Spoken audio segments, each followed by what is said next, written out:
Welcome to the Repugen Podcast, where we transform patient care.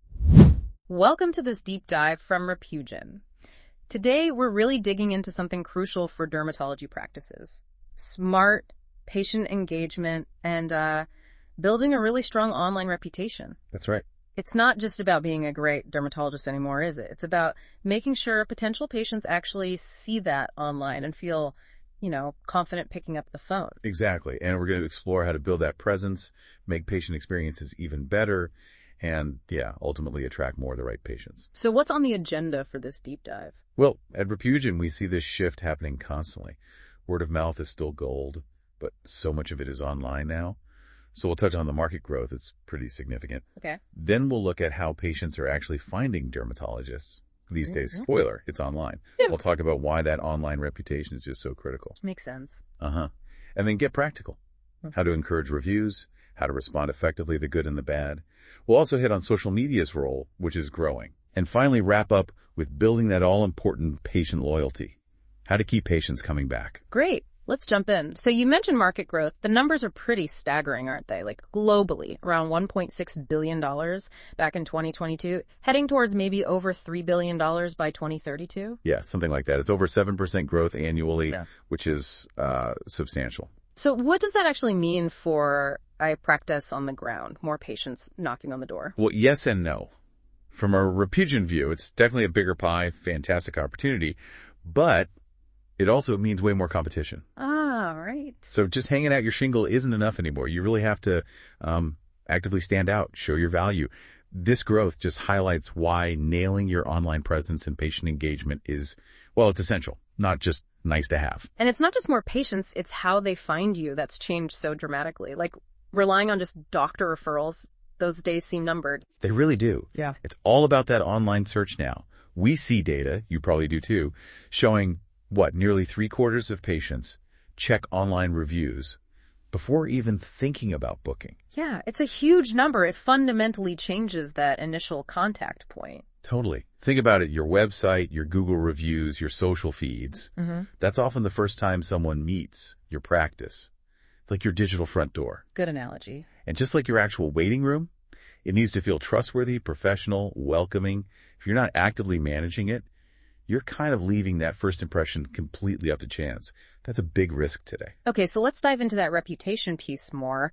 Why is it so critical? It's more than just getting 5 stars, right? It shapes everything. It really does. It's about building trust before they even talk to you.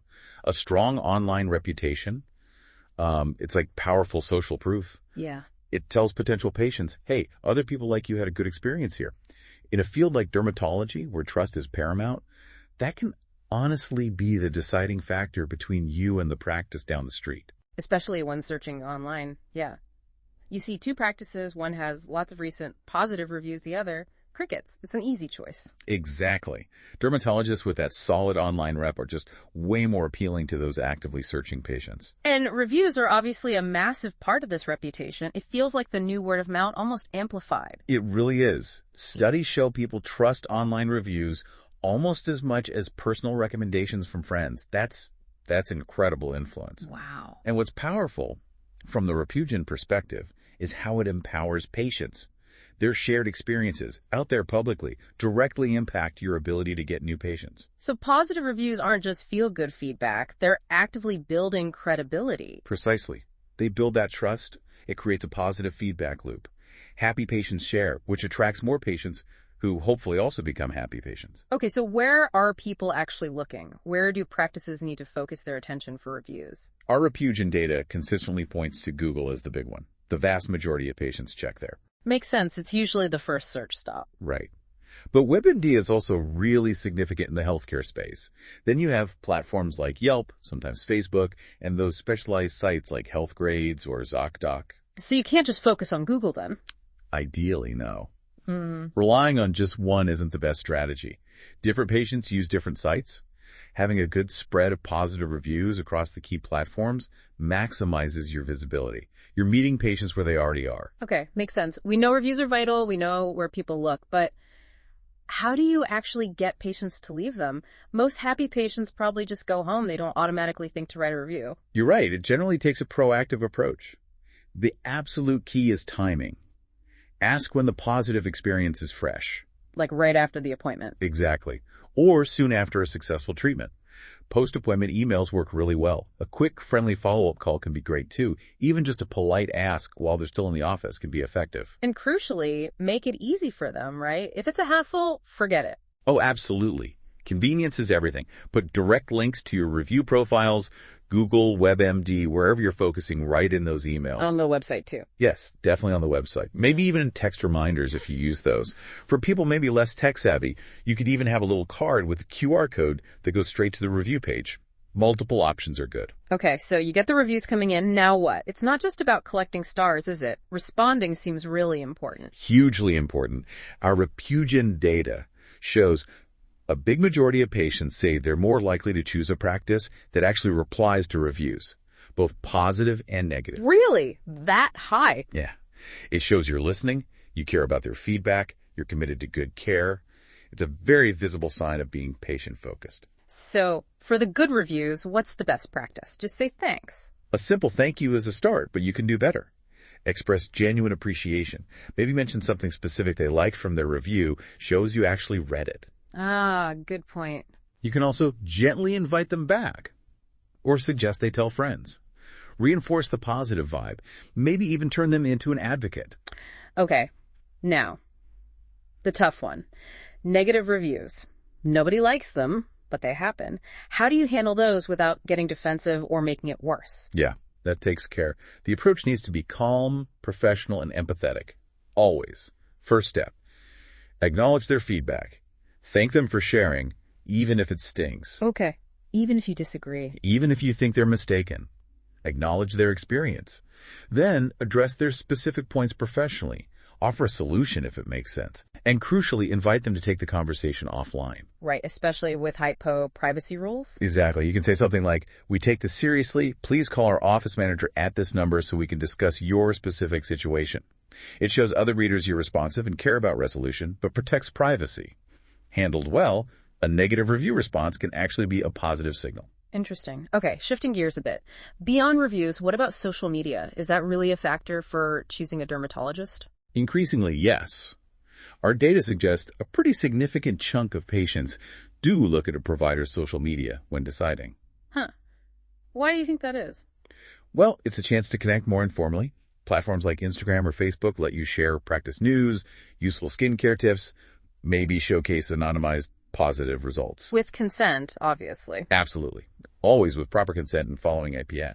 It builds trust, creates a bit of a community feel, and reinforces your expertise in a more accessible way than just a website bio.